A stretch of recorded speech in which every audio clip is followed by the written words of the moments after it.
Kali ini kita mau melihat bagaimana contoh presentasi yang memukau dengan menggunakan rumus AIDA seperti yang kita bahas sebelumnya. Oke, baik, saya akan memberikan contoh presentasi. Kita mulai dari A, attention. 1 dari 5 penduduk di Indonesia ternyata mengalami gangguan kesehatan mental. 1 dari 5 adalah 20% dari populasi di Indonesia. Angka yang sangat tinggi. Targetnya adalah orang-orang usia produktif dari umur 10 tahun sampai umur 49 tahun. Siapa yang tidak khawatir ya melihat angka rasio yang begitu tinggi? Kita masuk ke E, interest. 1 dari 5 bisa jadi orang-orang yang Bapak Ibu kasihi, keluarga, teman-teman dekat, tetangga, bekas pacar, atau mungkin Anda sendiri ya mengalaminya. Nah, bagaimana caranya kita bisa terhindar dari gangguan kesehatan mental, dan lebih penting lagi, bagaimana kita bisa membantu orang lain. Sama seperti pesawat terbang yang mengalami guncangan, ya, ketika ada guncangan, maka oksigen mask atau masker oksigen akan jatuh dari atas ya, dan kita harus mengenakan oksigen mask dulu, baru kita membantu keluarga kita atau anak-anak kita. Itulah sebabnya mengapa kitalah yang terlebih dahulu harus menyehatkan mental kita agar kita bisa membantu orang lain. Nah, agar terhindar dari gangguan kesehatan mental, Bapak Ibu sekalian, ada 4 langkah yang sangat sederhana yang bisa kita terapkan. Kita masuk ke D, desire. 4 langkah. Nah, 4 langkah ini dapat diumpamakan seperti obat atau penawar untuk gangguan kesehatan mental. Yakni apa? Perasaan happy. Happy atau bahagia. Nah, dalam hal ini, happy, H, E, P, dan I. Ini adalah 4 kegiatan sederhana yang kalau kita lakukan, kita bisa menekan serendah-rendahnya angka pertumbuhan penduduk gangguan jiwa, mulai dari diri kita, teman-teman dekat kita, keluarga, dan akhirnya masyarakat. Apa sajakah 4 langkah sederhana ini? Yang pertama adalah H. H itu apa? H itu hati. Ya. Jagalah hatimu, jagalah hatiku. Hati kita hendaknya kita pelihara dengan baik. Jangan sampai hati kita ini dibebani dengan beban-beban emosi yang tidak perlu gitu. Karena hati kita ini punya daya tampung beban emosi maksimal ya.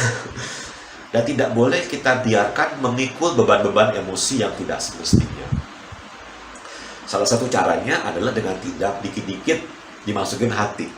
Tidak dikit-dikit dimasukin hati, ya, tidak baperan. Memang ini lebih mudah untuk diucapkan daripada dilakukan. Saya sependapat. Tapi gini loh, yuk dalam upaya menjaga hati, mari kita punya komitmen. Komitmen bahwa kalau kita merasa kesal dan kita mau marah, kita mau mengumpat, kita mau mengeluarkan emosi kita, boleh. Tapi hanya 10-15 menit. Setelah itu kita harus netralkan hati kita, ya. Beban-beban emosi tidak boleh kita tampung terus dalam hati, karena dampaknya akan menjadi sangat merusak kebahagiaan kita. Itu yang pertama, H, hati, ya. Yang kedua, E. E adalah eling. Eling, waspada, siaga, dan terus berjaga-jaga. Maksudnya apa? Kita harus menyadari bahwa ada begitu banyak hal yang mau merampas kebahagiaan kita. Apa sajakah itu? Itu adalah lingkungan, mungkin teman-teman kita, ya, atau bahkan keluarga kita. Orang-orang yang susah lihat orang senang, senang lihat orang susah. Orang-orang yang gembira di atas penderitaan orang lain. Tentu tidak seorang pun senang ya kalau kita berada di lingkungan orang-orang yang negatif. Dan menjadi orang yang negatif akan membuat kesehatan mental kita semakin terpuruk. Itu yang kedua, eling, waspada, jaga kebahagiaan kita. Yang ketiga, P, pikiran. Ya. Hati-hatilah dengan pikiran kita. Kalau kita hati-hati dengan makanan yang masuk ke mulut, karena bisa berdampak di perut kita bisa sakit perut kalau makanannya kotor, maka kita pun harus hati-hati dengan makanan yang masuk ke dalam pikiran kita. Karena pengaruhnya langsung ke perasaan kita. Hati-hatilah dengan apa yang kita konsumsi oleh panca indera kita, oleh mata kita. Ya, jangan sampai kita mengkonsumsi hal-hal yang membuat pikiran kita menjadi kotor dan bahkan rusak. Kadang-kadang pikiran seliwer-seliwer seperti kuda liar ya. Maka untuk bisa menenangkan pikiran kita, cobalah kita berjalan-jalan di tepi pantai atau di daerah pegunungan ya. Those who are close to nature, close to God katanya. Mereka yang dekat dengan alam, dekat pula dengan Tuhan. Seperti orang yang mengaduk kopi.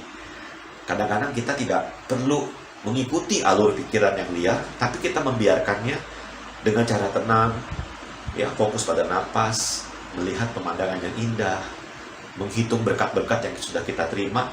Akhirnya seperti cangkir kopi yang lama-lama tenang, kalau kita biarkan, pikiran pun akan lebih tenang dan jernih. Jaga pikiran. Dan yang keempat, yang terakhir adalah I, yakni ibadah. Ya, ingat Tuhan.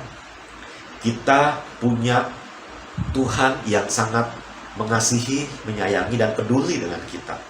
Tuhan adalah sumber kekuatan kita. Kalau rasanya berat menanggung begitu banyak problem dan penderitaan di punggung kita, maka kita bisa meminta Tuhan untuk memberikan kekuatan pada kita agar kita bisa menanggung semuanya. Jadi, 4 langkah sederhana untuk menjaga kesehatan mental adalah: jagalah hatimu, kita eling, siaga terhadap apapun yang mau merampas kebahagiaan kita, jagalah pikiran, dan ingat pada Tuhan.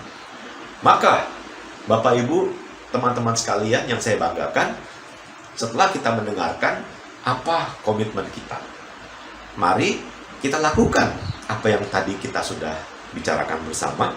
Mulai dari, ya, sedikit-sedikit ya, kita lakukan sedikit-sedikit, lama-lama kan jadi bukit, lama-lama jadi sebuah kebiasaan, bisa menginspirasi orang lain, dan akhirnya orang lain pun akan mengikuti. Sama-sama kita bisa memiliki kualitas masyarakat yang bebas dari gangguan mental dan sehat jiwa dan raga. So, thank you for watching. Demikianlah contoh singkat presentasi ala kadarnya yang memberikan satu gambaran bagaimana AIDA ini diterapkan. Thank you for watching, mudah-mudahan bermanfaat.